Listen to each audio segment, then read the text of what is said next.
Whanana Church, I'm Pastor Poro from the other side of the world. We are wishing all our mums a very happy Mother's Day. Pastor Ants will be back in a moment. Welcome to our series, His Story, My Story. It's a series about ordinary people with extraordinary stories.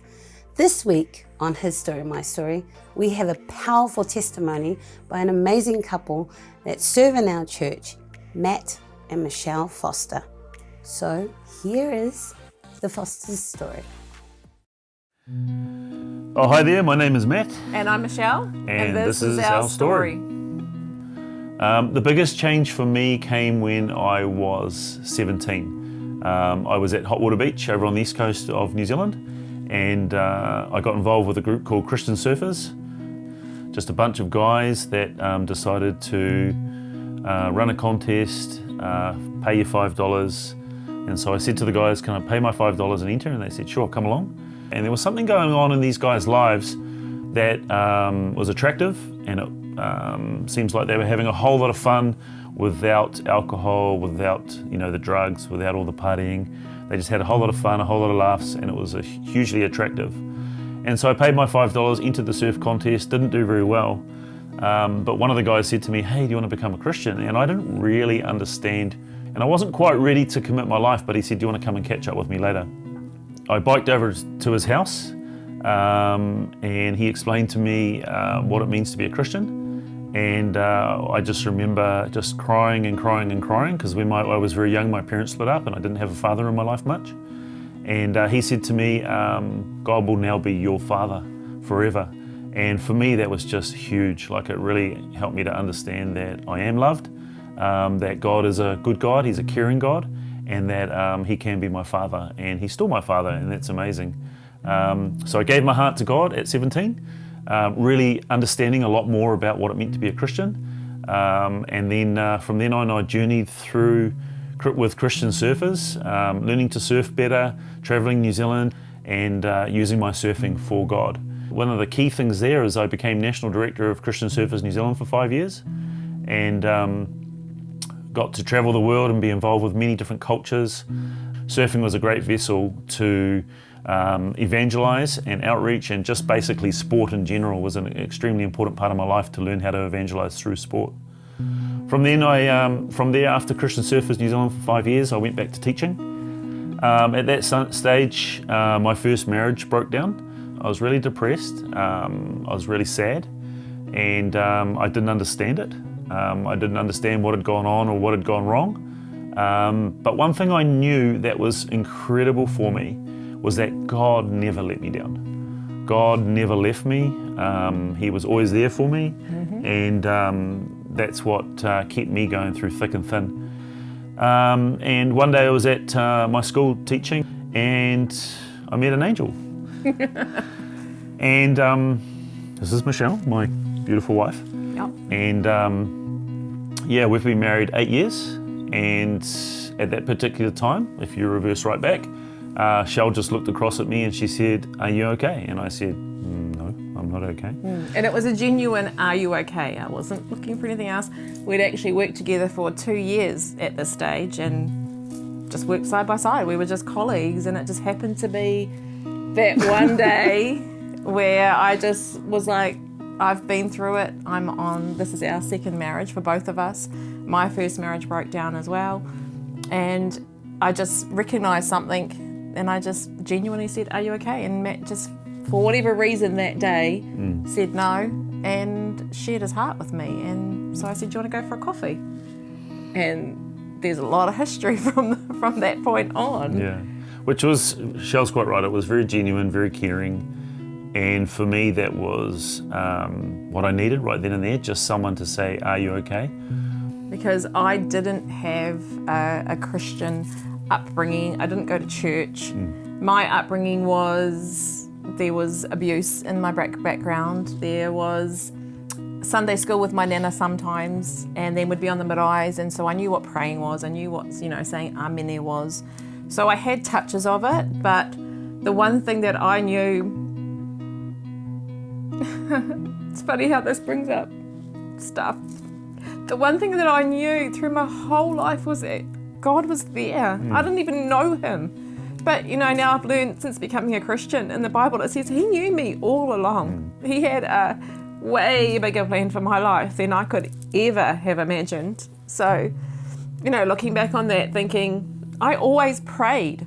I didn't even know who I was praying to. I was always just like, yep, there's a creator. Yeah, I believe there's a God. I don't know who he is. I have never picked up a Bible. I just knew. And when I met Matt and we started dating, we'd go on road trips and I used to talk his ear off. It would just be constant. So who is God? So what do you mean about this? And what do you mean about that? And what does this mean? And it would just be a gazillion questions. We'd be on a 2-hour road trip, and before it felt like 5 minutes, because I had literally been asking question after question after question about God. And so even though our first marriages broke down, that we were meant to be together, because I would never have become a Christian. Well, actually, no. I say never. It's God's will, so he would have found a way. But I do believe that us getting together helped me lead the path that God wanted me to lead. If you'd asked me, we've been together 11 years now, and like Matt said, we walked into church Mother's Day 8 years ago. This is a big day for us today. True. But we've been together 11 years. But if you'd asked me 12 years ago, 13 years ago, 14 years ago, where I was in my life, and you'd said to me, you're going to be a Christian, you're going to be baptised, you're going to give your heart to God, you're going to be working for the church, you're going to be running women's events, just sowing into people's lives, I would have said, you have got to be joking. There is absolutely no way, because for me, religion was, and it didn't matter which religion, I saw people preach one thing and then do another, and I thought you had to be perfect to walk into church. I thought you had to have all your life together and then you could walk through those doors. And God gave me a very big wake-up call that that's not how it is at all. Yeah, and so I said to Shell, you know, one thing that was extremely important to me when we first met is, do you believe in God? Yeah. And she said, yes, I do. And for me, that was huge.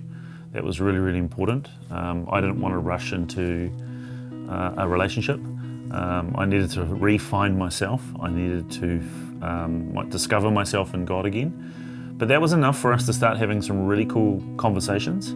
I brought 2 children into the equation, and Cheryl brought 2 children into the equation, which when we first met each other, we didn't realise that would actually bring upon us huge challenges being a blended family, and some of the complications there and some of the things we've had to work through and some of the realisations that have helped us to grow. And we've been through stuff. We understand things. Like I said, it's easy to look at us and go, oh, they've got it all together. No, I mean, feel free to come and have a chat with us, but we've been through a lot of stuff. And, you know, it's only God that's pulled us through. There's been times in our marriage where we've been like, I don't know how much more of this we can take. Not necessarily with each other, but what we were getting put through in this world and with our blended family and things. And it's only by God's grace that we pulled through, but he had a bigger plan for us, just like he has for you. He's got bigger plans for all of us. And if you're ever at a point where you're thinking, you know, you're in a blended family and you're thinking this is too hard, or your finances aren't lining up and you're thinking this is too hard, or whatever it is, health, we've been there. But he has a way. So when we got married, Matt had said, I think I'm ready to go back to church, because he'd kind of walked away from church for a while. Yeah, just to take a break. To take a break. And I was like, okay, I'm not really a church girl. But I was like, okay, we're married now, I'll come along. We had some friends invite us to a church, and we went along, and the people were lovely, and it was exactly how I expected church to be. It was very proper, very him, I leant over and said to Matt, yeah, I can't do this every Sunday. Just a bit sterile. And it wasn't the people, they were lovely. But for me, I was like, okay, I did it, I tried it, I'm done. And then a few weeks later, we had some other friends invite us to Elim. And in my mind, straight away, I was like, oh, no, this is not for me. I'm not a church person. I know what churches are like. No, thank you. I'm like, will you give it one more go? Yeah, and he was like, just try. And I was like, okay, all right, fine. So we came to Elim Mother's Day 8 years ago, and we'd been going through a lot of stuff. Being in a blended family, when there's a lot of issues, don't get me wrong, we've had some amazing moments, and we still continue to, but there are still challenges, and there's been a lot of challenges. So I think we were at a point where we just needed something else. We couldn't do this on our own anymore. And so God was obviously working without me realising it. So we came to Elim, and Pastor Portal was speaking, just happened to be speaking on that Mother's Day, and she was talking about taking off the veils that we hide behind. And I just did this. And I just sat at the back of the church, because, I wasn't a church person, so I was getting ready to get out of there. Sat at the back of the church and bawled my eyes out. And I was like, why is she talking to me? Like, she is literally talking straight at me. And I leaned over and said to Matt, and I can't do this every Sunday either. And I don't know what it was.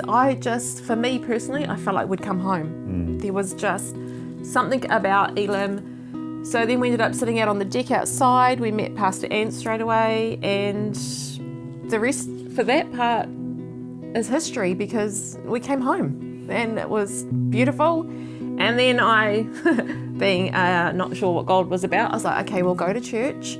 We'll sit at the back. We are not getting involved in anything. We are not running groups. We are not going to groups. We're just going to get in and get out, because still in my mind, I was like, I'll just see how this goes. Yes, that hit me, but, I'm not sure about this. And within 3 months, we were running a surf group, going to a marriage group. We'd done Christianity Basics with Pastor Ants, and none of it was forced. None of it was unnatural. It was, looking back, it was all God. I know for myself, I've learnt my way of dealing with things would be to get angry, grab a glass of wine, and just put on some loud music. And now I'm learning to put on that music, but it's worship music. It's God who's going to get me through these moments. And even when we get attacks, I just laugh now instead of getting angry, because I'm like, well, if we're getting attacked, that means that we're on the right path, and the enemy is scared because we're doing God's work. So don't be afraid when you do start pushing into God and you get attacked in whatever way that is, because, and like, even it can be just niggling in your marriage, it can be with your finances. You're on the right path if you're pushing into God. There is no wrong path if you're pushing into God. And that's, I think we've grown, well, I know for me especially, I've grown so much in learning that. It's not that girl that walked into church 8 years ago who said, we're going to do this, this, this, and this. It's, what do you want from me, God? Where do you want me to be? Even taking on our new roles that we've just done in church, and I apologise for all the form chasing, but I will still keep chasing. But that's not me, that's God pushed me into that. He said, it's time. You've had your year of part-time teaching. Now I want you to do more. So we're just trying to be obedient to what God wants from us, really. Yeah, absolutely. I'm involved in men's group now. I run youth and involved men's group, and one of the things that's really important to me now is men being able to speak and share, be listened to in a very trusting environment, because I know that there's a lot of pain in people, but obviously in men, being a man, that there's a lot of pain in men, and through that, bottling up that pain is not healthy, it's not good. Yeah, and I mean, at the end of the day, I think the biggest thing that I've learned on this journey so far is that the more you push into God, the closer He pushes into you, the closer He draws nearer to you. Because if you're not having a relationship with Him, we can't just expect to pick Him up when it suits us. And, living where we live, yes, times are hard, but times are also a lot easier than around the world. And it's easy to just go, I'm all good. Jesus, take the wheel, but only when I need you to. So, yeah, that is our story. We are, as my shirt says, perfectly imperfect. And I wouldn't want to be any other way or claim to be any other way. So I'm Matt. And I'm Michelle. And this is our story. What an amazing testimony from the Fosters. It's so good to hear the story of Matt and Michelle. What an incredible journey. And I love what Michelle talked about. She talked about the veil, removing the veil. And it's so important, right? And seeing her life becoming a Christian. And she had an idea, this is who she was going to be, and this is what she's going to do. But as she began to walk with God, God began to remove the veil, and she began to step into her calling. And I wonder how many of us are stuck behind a veil, and we haven't stepped into the calling of God. And I love that she was quoting Pastor Portal 8 years ago, when she came to church here, she heard Pastor Portal preach on on Mother's Day 8 years ago today. And it was so good for having Pastor Poro introduce today's message. But you know, Pastor Poro, she was quoting Exodus chapter 34, and it's a story in the Bible about a man by the name of Moses. And if you haven't heard of Moses, you know, if you heard of the parting of the Red Sea, it's the story of Moses, the 10 Commandments, the 2 tablets. It's a credible story where Moses leads the children of Israel from slavery from Egypt into freedom through the Red Sea, and they come to Mount Sinai where God makes a covenant with the people. And he says to them that you're going to be a kingdom of priests. And what's the role of a priest? A priest represents God to the people and the people to God, right? And so the idea of this nation is saying, Israel, you're going to be my people, and you're going to live in such a way, here are my laws, that you're going to live in such a way that the other surrounding countries will go, wow, we want a God like Israel. We want to serve Yahweh. And this was the idea. So this idea of the veil, where does it come from? It comes straight out of the story, Exodus chapter 34. So let's read Exodus chapter 34, verse 29. So when Moses came down from Mount Sinai carrying the 2 stone tablets inscribed with the terms of the covenant, this is the 10 Commandments, he wasn't aware that his face had become radiant because he had spoken to the Lord, he had spoken to Yahweh, that he had spoken to God so much so that his face was shining. It's like someone put a torch into his head and it's shining, right? Verse 30. So when Aaron and the people of Israel saw the radiance of Moses' face, they were afraid to come near him because his face was shining. That's not a normal thing to see, right? What's going on here? So whenever Moses spoke with God, the glory of God shone from him. Verse 33, when Moses finished speaking with them, he covered his face with a veil. He covered his face so he wouldn't make the people afraid. And it's an interesting story. And so the Apostle Paul, he's looking back at the situation and he's writing to the church in Corinth. And he's looking at this event, and this is how he describes it to the church in Corinth. So 2 Corinthians chapter 3, verse 13. This is what he says. He says, we are not like Moses, who put on a veil over his face so the people of Israel would not see the glory. God's glory shone from him. And so he put a veil over it so they wouldn't see the glory of God. So Apostle Paul said, we are not like that. We're not going to hide God's glory or what God is doing in your life. And he carries on, even though it was destined to fade away. Right? And so it's really interesting. So Moses, he put a veil over his head because the glory of God was shining, but the Apostle Paul says it was destined to fade away.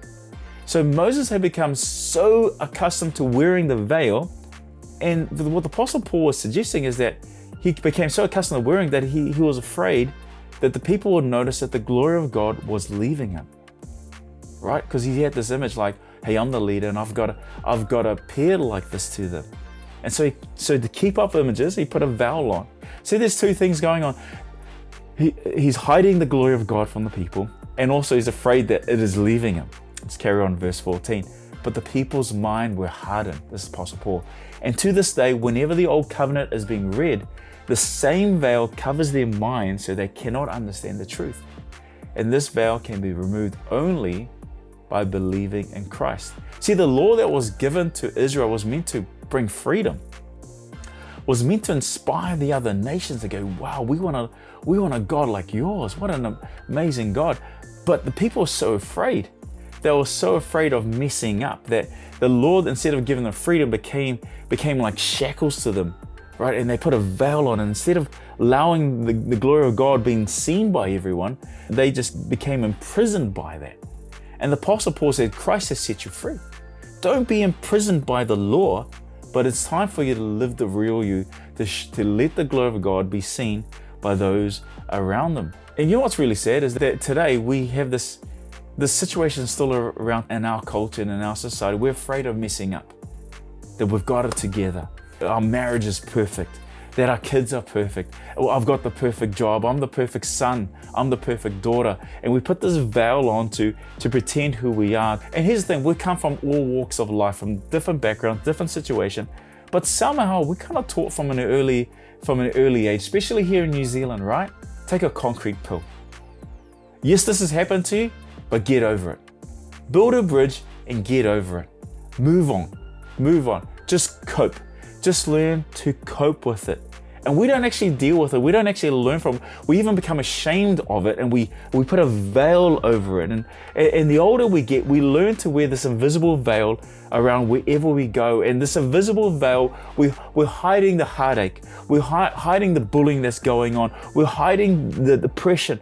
We're hiding the loneliness. We're hiding the unspoken past. And the list goes on. And we become like Moses, and we hide behind the veil. When we try to hide the past, we miss out on what's going on around us. We miss out on the glory of today. We need to remove the veil today. Whatever it is for you, it's time for us to embrace the past. Don't hide from the past. God took my past and He turned my life around. Yes, that's where I was, but this is where I am today, and this is where I'm going with God. I'm not hiding from it because it shaped who I am today, the man that I am today.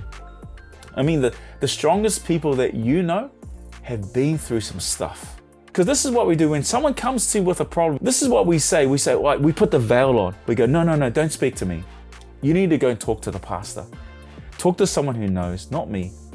We hide the glory of God. God is shining through your life. He's shining through your pain. He's shining through the most difficult times of your life in your past. But we put a veil on it because we don't want people to see it. And we miss out on helping someone right where they are today because we say, you should go and see so-and-so. But listen to 2 Corinthians chapter 3. Let's read on verse 16. This is what it says. But whenever someone turns to the Lord, the veil is taken away. The veil of shame is taken away. Verse 17, for the Lord is the Spirit. And wherever the Spirit of the Lord is, there is freedom. There is no condemnation for those who are in Christ Jesus. Verse 18, so all of us who have had that veil removed can see and reflect the glory of the Lord. And the Lord, who is the Spirit, makes us more and more like Him as we are changed into His glorious image. You know what that means? That means all the ugliness of your past. And He turns it into His glory. And He uses the past. So let us remove the veil and live free today. See, the problem with the wearing of veil is that when someone needs help, they come to us. God has sent them to us. But we automatically know, you should go and see so-and-so. You should go and see them. Verse 16 says this, the veil has been taken away. We are now free to share our past, to share our pain, to share our heartaches. So go from you should go and see to me too. You're struggling with alcohol? Well, me too. I've been there before. You're struggling with finances? Well, me too. You're struggling in your marriage? Well, me too. You're struggling with this addiction? Well, me too. I've been there too. But this is where I was, this is where I am, and this is where I'm going. And I'm going to let my light shine. What God is taking me through. I'm not going to be ashamed of my past. I'm not going to, because God has set me free. The Spirit of God is moving. That's where I was. And I'm going to use my past to help people get through this. You're going through this? Well, me too. Well, me too. Because it's time for me to take off the veil and let the real me shine. Let's remove the veil and say and turn the you should to me too. To me too. So how many veils are you wearing? And what do they represent? Maybe the veil you're representing is failure. Maybe the veil you represent is failure as a parent, failure as a husband, failure as a wife, failure as a student, failure as a son. See, are you wearing a veil to hide the mess that you're going through right now? Or are you carrying around a veil and you're ready to throw it on when someone walks towards you? See, you've got a choice to hold on to that veil or throw it away and take hold of how God sees you. Remove the veil and live free today. Anyway, church, His story is my story. Happy Mother's Day. Enjoy your day. Have some lunch. We can't wait to be back with you all again, back here in this beautiful country, back with you again. Remember, It's time to remove the veil and live free today. God bless, and we'll see you all again next week.